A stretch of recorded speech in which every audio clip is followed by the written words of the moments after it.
Ah, summer. So sweet, these dog days of August. I feel like I own August because I was born in August, and you know, it's my month, and I've always enjoyed it. The heat and the kind of languorous, lazy days, the beach, the mountains, the garden coming into harvest. Today, Alicia and I brought in the garlic. It's a lot of fun.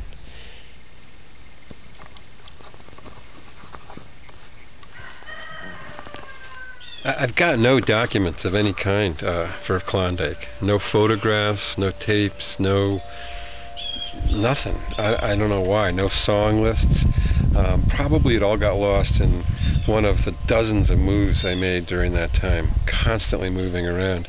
And I'm out of touch with all those people, though I still have hopes for finding Don Green especially, and bringing more news of from the past.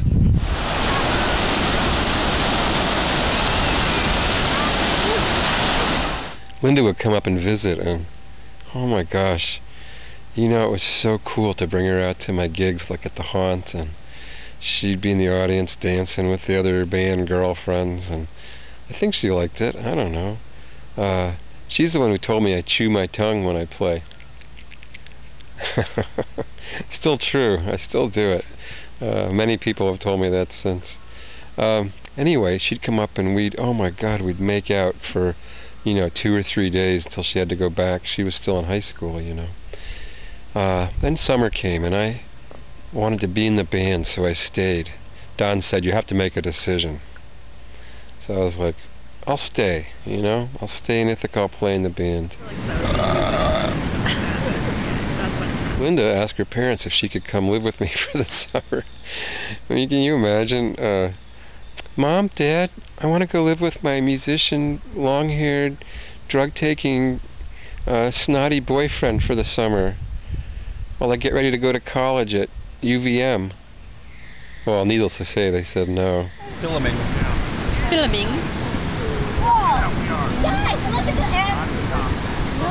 Don Green had gotten us a gig at Mother's, a bar in Lake George, New York.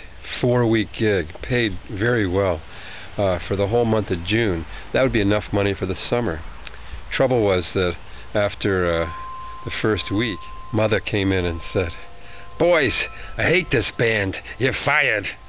And just as easy as that. I was elated, though, because I missed Linda so much. I got in the car and raced down there and parked in her driveway. Parents were asleep. But she wasn't home. Finally, she got home in Jeep. And by the time I got there, they were making out pretty good.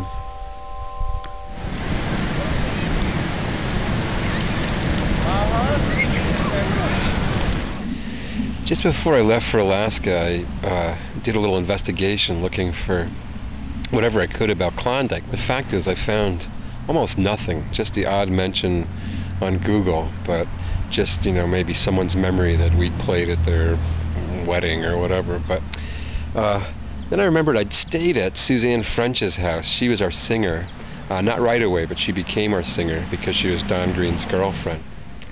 So I thought, it took me all day to come up with the name. That was the young daughter. She was 12, I think, when I lived with them, or maybe 13. And there was a little girl, too, whose name I couldn't quite get. So I Facebooked all of them and found. And she got back to me right away and said, my mom died 3 days ago.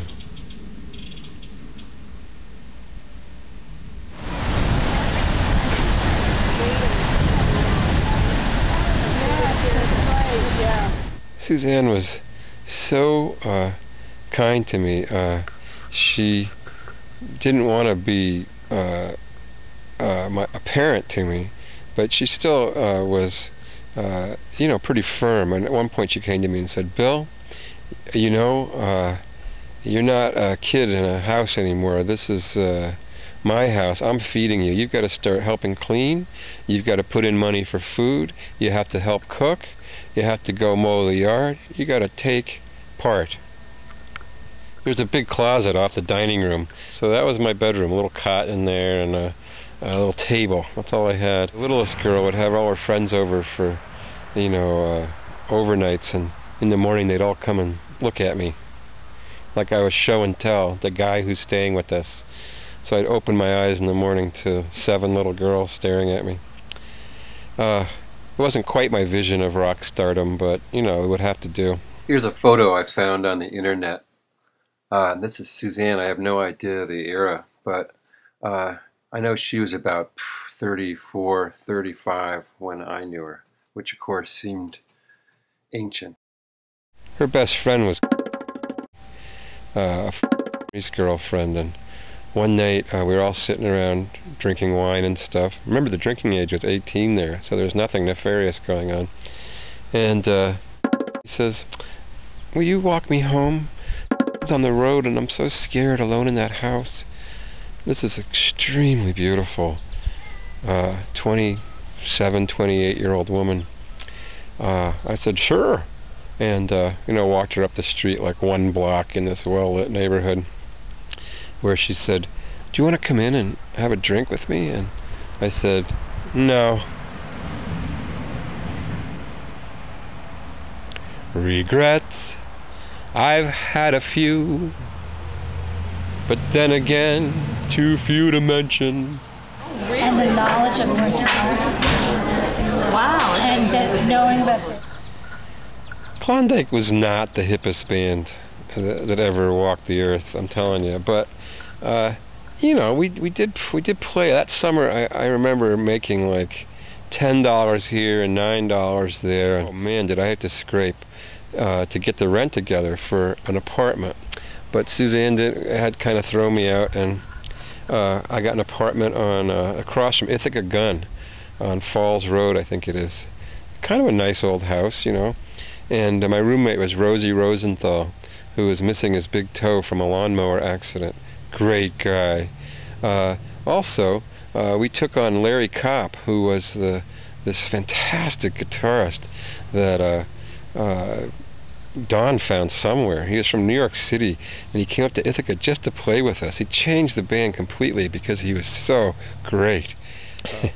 He had a hot pepper eating contest with Rosie and lost. He underestimated Rosie's gut, I think.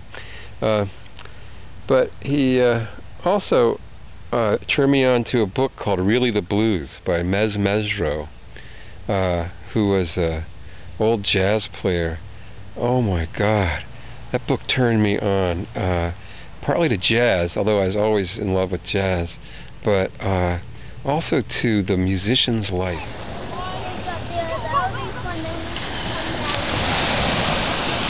Our motto was Boogie with Klondike. That bumper sticker was on a lot of cars in Ithaca at that time. And it was on the stairwell going down to the basement in the Rongo behind the bar. And last time I was at the Rongo, the Rongovian Embassy, a bar in Trumansburg, New York, on the stairs, going down to the basement behind the bar, the guy opened the door, and there it was, Boogie with Klondike. It was like, it was true, I was part of that. Anyway. Give me a wave, you guys. Give me a wave. Happy beach wave. Yay! You guys are all looking